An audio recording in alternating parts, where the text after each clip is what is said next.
ever cooked a spaghetti? If so, you might have noticed something strange while you break it in order to put it into your utensils. It breaks into more than two pieces, which is odd because generally things break into two pieces when you bend them.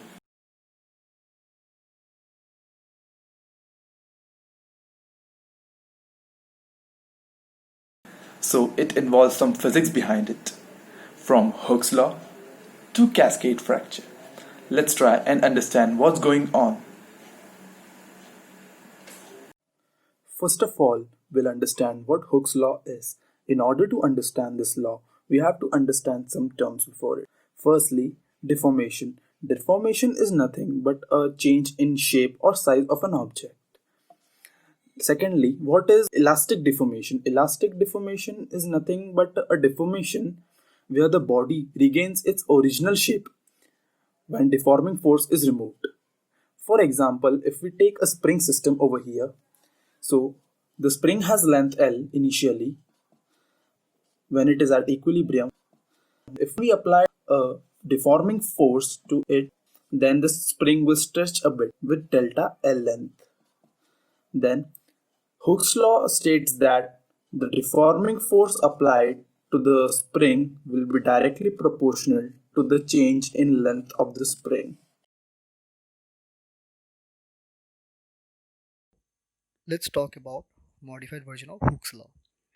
It says that stress is directly proportional to strain, where stress is defined as the force per unit area and strain is defined as the changing length upon the original length, which is nothing but the amount of elastic deformation experienced with the body in the direction of the force applied.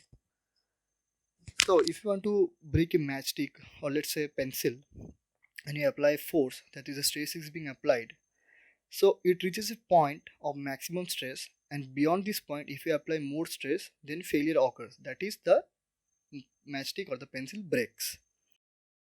So now, looking in the stress strain curve, the point at which the matchstick or the pencil breaks is called the fracture point, and the point of the maximum stress is called the breaking stress point.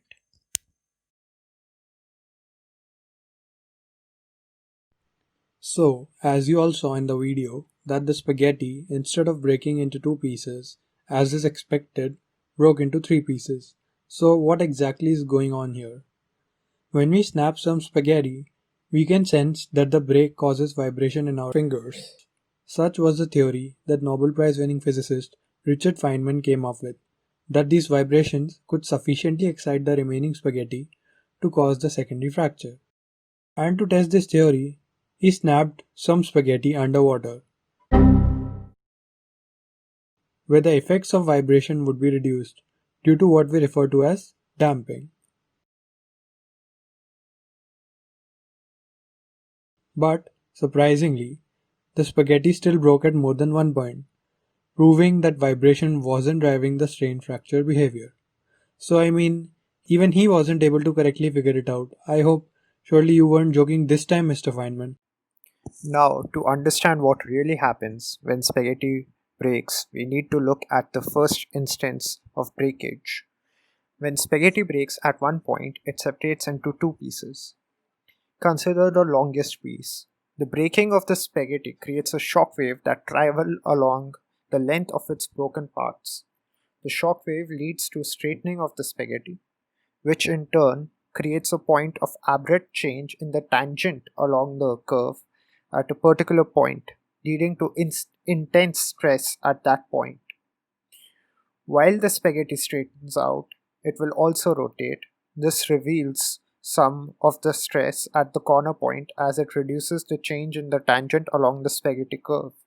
However, since the shock wave travels at the speed of sound, the rotation of the spaghetti is unable to keep up, and the spaghetti ends up breaking at the second point.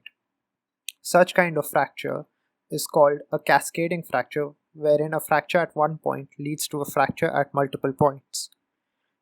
Feynman was wrong about the kind of vibrations, as in reality, what we need to focus on is the vibration along the spaghetti curve and not the transverse ones.